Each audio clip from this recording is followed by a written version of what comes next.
मुफ्ती साहब, आज का सवाल ये है कि कुर्बानी किसके ऊपर वाजिब है। बिस्मिल्लाहिर्रहमानिर्रहीम।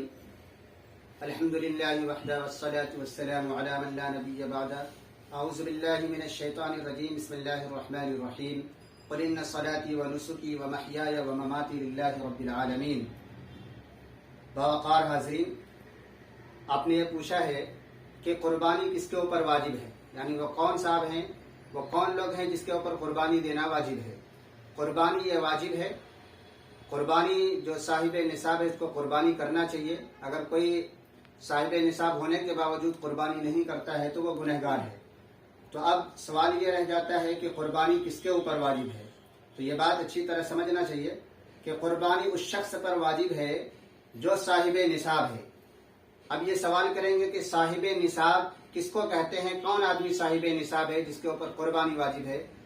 तो इसमें ज़रा तफसील है कि कुर्बानी उस शख्स के ऊपर वाजिब है, वो आदमी, वो शख्स साहिब निसाब है जिसके पास सोना हो या चांदी हो या कैश पैसे हो या बिजनेस का सामान हो या इसी तरीके से ज़रूरत से ज़्यादा सामान हो, वो सामान जो यूज़ नहीं होता है। 52.5 तोला चांदी की कीमत, 52.5 तोला चांदी हो या उसकी कीमत के बकद्र सोना चांदी दोनों मिलाकर के हो या सिर्फ चांदी हो, तो ये है, वो आदमी साहिब निसाब है।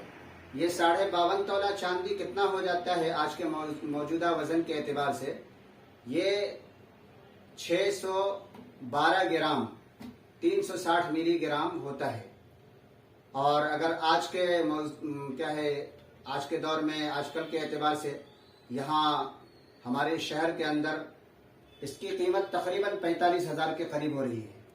ये घटता बढ़ता रहता है, तो इस वजह से आदमी को हमेशा इसकी तहकीक कर लेना चाहिए। शहर में जो कोई सोनारी हो उससे मालूम कर लें कि आज के इस दौर में 612 ग्राम 360 मिलीग्राम चांदी की कीमत क्या हो रही है।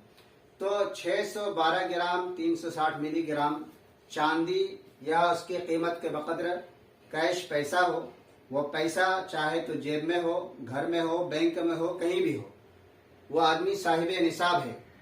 या इसी तरीके से उतने रुपया के बकद्र सामान तिजारत है, बिजनेस करता है, बिजनेस का सामान उसके पास रखा हुआ है। तो या फिर ज़रूरत से ज़्यादा सामान हो, मसलन घर के अंदर बहुत सारा सामान है, ज़रूरत से ज़्यादा है। मिसाल के तौर पर एक शख्स है, उसके पास 3 बाइक है, एक बाइक यूज़ करता है, इस्तेमाल करता है, 2 ऐसे ही रखा हुआ है, तो ये ज़रूरत से ज़्यादा हो गया। इसी तरीके से घर है, रहने के लिए घर काफ़ी है लेकिन 2-3 घर और अलग अलग बना के रखा हुआ है, तो ये भी ज़रूरत से ज़्यादा है। तो ये सारी चीज़ें अगर इस्तेमाल में है तो फिर उसको उसका एतबार नहीं होगा, लेकिन अगर ज़रूरत से ज़्यादा है, उसका यूज़ और इस्तेमाल नहीं है, तो फिर उसको शुमार किया जाएगा। तो जिस शख्स के पास 52.5 तोला चांदी या उसकी कीमत के बकद्र सामान हो या पैसा हो या सामान तिजारत हो, तो वो शख्स साहिब निसाब है, उसके ऊपर कुर्बानी देना वाजिब है, उस शख्स को कुर्बानी देना चाहिए। और इसी तरीके से घर की जो औरतें होती हैं, घर की औरतों के पास भी सोने और चांदी होते हैं, सोना और चांदी उनके पास भी होता है। तो अगर घर की औरतों के पास सोना और चांदी है और उस कीमत के बकद्र है, तो घर की औरतों के ऊपर भी कुर्बानी वाजिब है। हमारे मुआशरे में ये समझा जाता है कि शौहर ने कुर्बानी कर दिया तो बीवी की तरफ से भी हो जाएगा, हालांकि ऐसा नहीं है। घर में जितने भी अफराद साहिब निसाब हैं, हर आदमी के ऊपर अलग अलग कुर्बानी वाजिब है।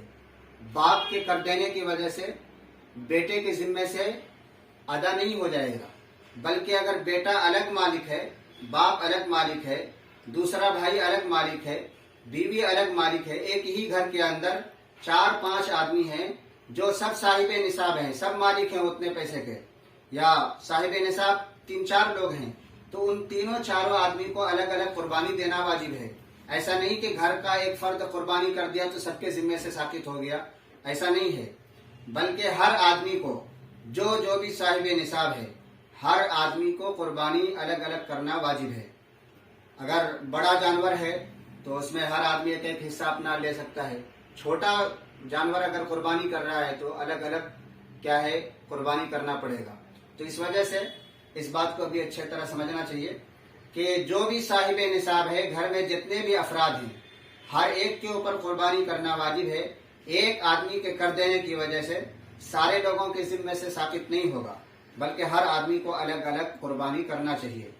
گھر کی عورتیں یہ پوچھتی ہیں کہ ہمارے پاس تو زیورات وغیرہ ہیں, ہمارے پاس پیسے نہیں, ہم کہاں سے قربانی کریں گے.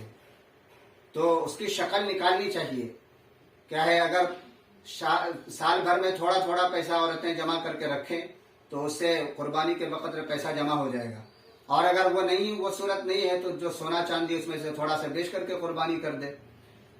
تو یہ قربانی کے تعلق سے یہ باتیں ہم سب کو اچھی طرح سمجھنا چاہیے کہ صاحب نصاب کون آدمی ہے, کس کے اوپر قربانی واجب ہے. یہ باتیں ہم نے آپ کے سامنے بیان کی ہے اس امید کے ساتھ کہ یہ باتیں ہمیں اچھی طرح سمجھ میں آ گئی ہوں گی.